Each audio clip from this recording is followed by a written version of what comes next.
আসসালামু আলাইকুম, সবাই কেমন আছেন? আশা করি ভালো আছেন। পেজ এবং ইউটিউব চ্যানেলের পাশে আছেন। যারা পেজে দেখছেন পেজটা ফলো করে দিবেন এবং যারা ইউটিউবে দেখছেন চ্যানেলটা সাবস্ক্রাইব করবেন। বাংলাদেশ একটি নদীমাতৃক দেশ, আর নদীর সাথে নৌকার একটা নিবিড় সম্পর্ক রয়েছে।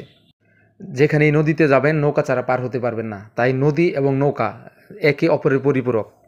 আমরা এখন নৌকাতে আছি। নৌকা যুগে আমরা একটা ইটভাটায় যাব, দাপ্তরিক কাজে একটা ইটভাটা পরিদর্শনে যাব। এই ভ্রমণ প্লাস কাজ দুটোই হয়ে গেল।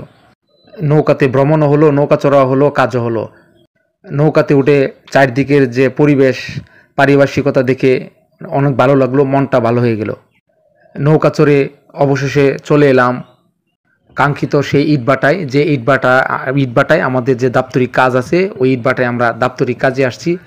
দাপ্তরিক কাজ শেষে আবার নৌকা যুগে চলে যেতে হবে।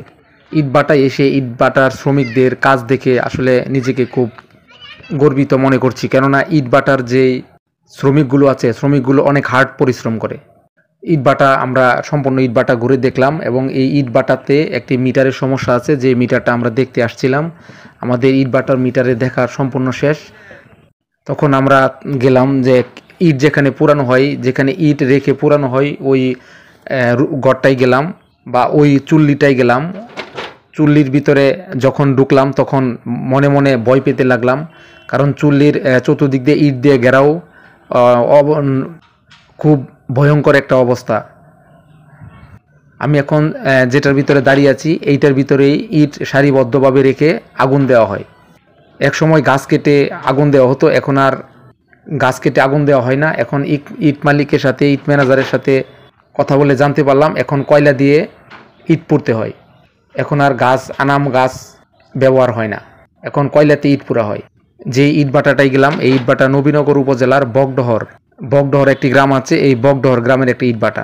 ইটভাটায় গিয়ে পরিচিত একজন ইলেকট্রিশিয়ানের সাথে দেখা হলো। সে ইটভাটার বিদ্যুতের কাজ করে, বিদ্যুৎ সাইটটা উনি দেখাশোনা করে। ওনার সাথে দেখা হলো, উনি জোর করে কিছু খাওয়ার জন্য অফার করলো। আমি ওনাকে বললাম যে এইখানে আপনি খাবার কোথায় পাবেন, এখানে দোকান কোথায় পাবেন? পরে উনি বললো যে আসেন, দোকান কোথায় আছে? দোকান এইখানে দোকান আছে। তারপরে ইটভাটার পাশে একটা দোকানে নিয়ে গেল। দোকান থেকে তখন চা বিস্কুট ঠান্ডা খেলাম এবং দোকানটাতে গিয়ে দেখলাম মোটামুটি অনেক পণ্য রয়েছে দোকানে। দোকানদারকে বললাম যে আপনারা এখানে কেনাবেচা করতে পারেন, আশেপাশে বাড়িঘর নাই।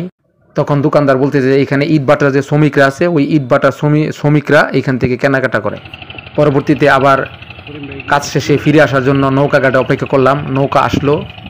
নৌকা যুগে পুনরায় আবার আমরা চারদিকের প্রকৃতি এবং নদী পাড়ের মানুষ দেখতে দেখতে আবার নৌকাঘাটে চলে আসলাম। নৌকাঘাট থেকে তারপরে যেহেতু অফিসের দাপ্তরিক কাজে গিয়েছিলাম, পুনরায় অফিসে ফেরত আসলাম। ভিডিওটি কেমন লাগলো অবশ্যই আপনারা কমেন্টস করে জানাবেন। ধন্যবাদ।